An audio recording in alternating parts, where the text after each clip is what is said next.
The old house loomed, a jagged silhouette against the dying light. Emily, clutching her teddy bear, felt a shiver crawl down her spine.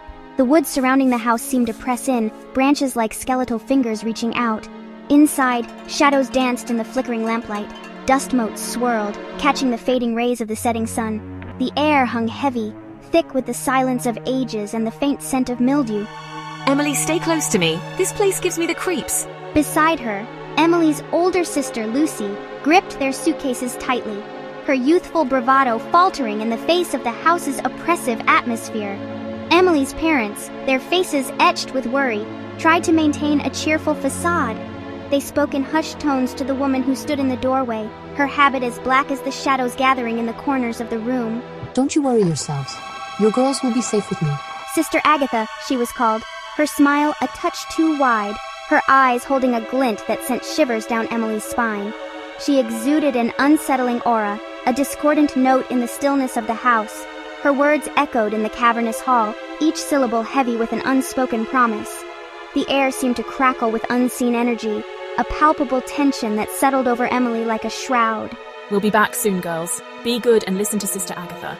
Yes, we trust you'll be in good hands. As their parents' car disappeared down the long, winding driveway, Emily felt a profound sense of unease.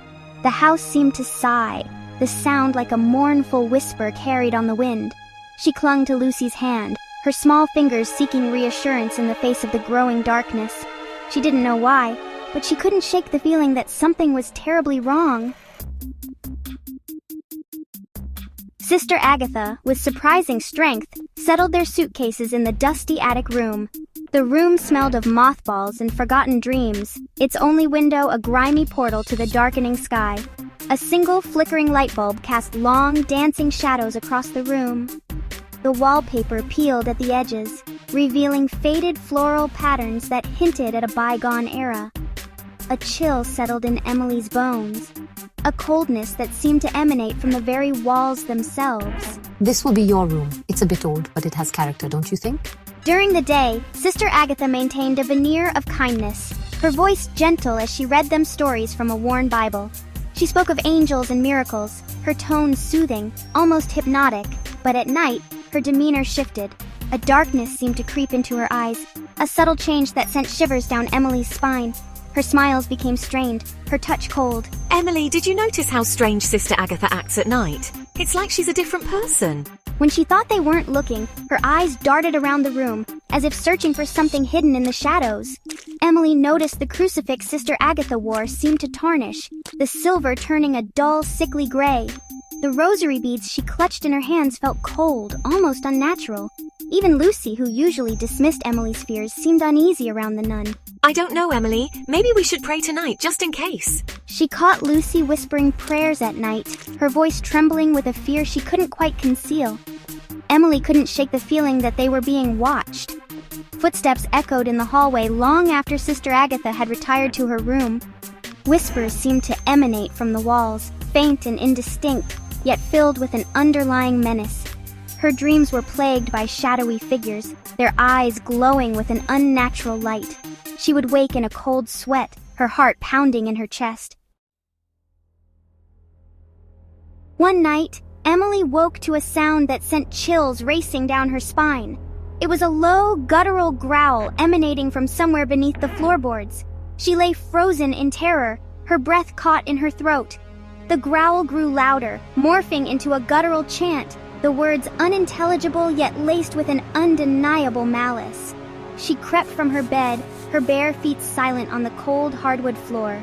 The air grew heavy, the stench of decay thick in her nostrils. Emily, what's wrong? Did you hear something? She could hear Lucy's soft breaths from the other side of the room, oblivious to the horror unfolding around them. Emily wanted to scream, to wake her sister, but fear held her captive.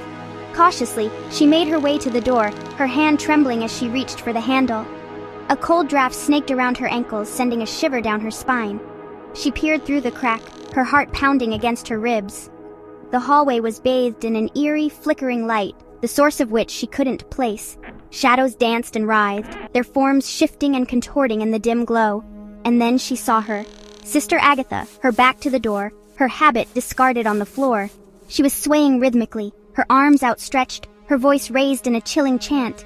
But it was her back that made Emily gasp in horror. Scratched into her flesh, the lines glowing with an unnatural light, was a symbol Emily had seen before, etched into the floorboards of the attic room. It was a symbol of darkness, a symbol of evil.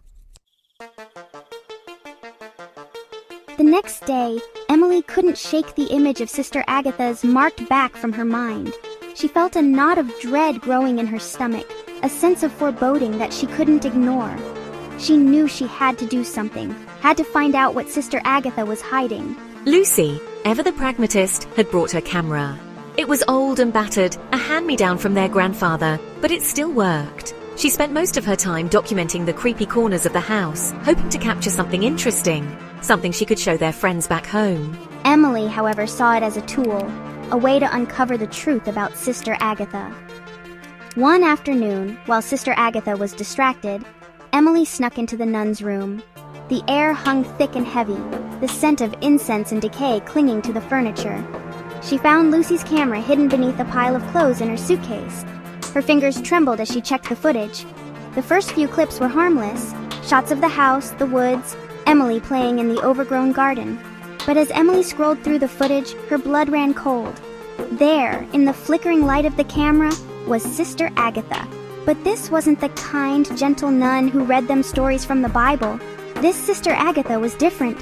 Her eyes glowed with an unnatural light, her lips pulled back in a snarl that revealed rows of sharp, pointed teeth.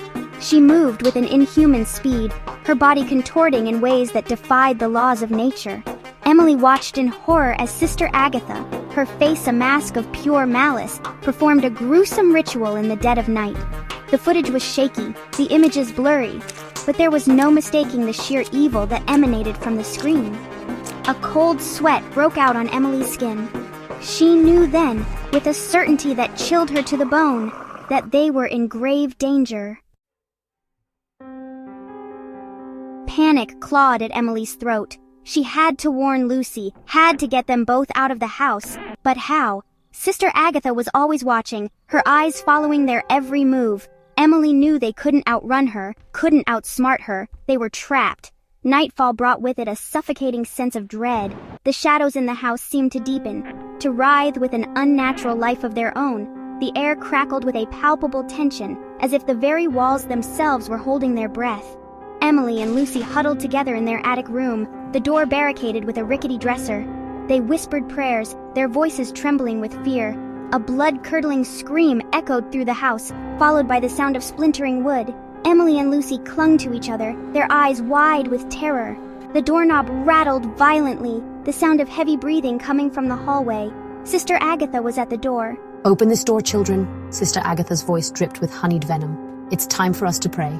Panic surged through Emily. They were out of time. She grabbed Lucy's hand, pulling her towards the window. It was a long drop, but it was their only chance. As Sister Agatha's crazed laughter echoed behind them, they climbed onto the window ledge, their hearts pounding in their chests.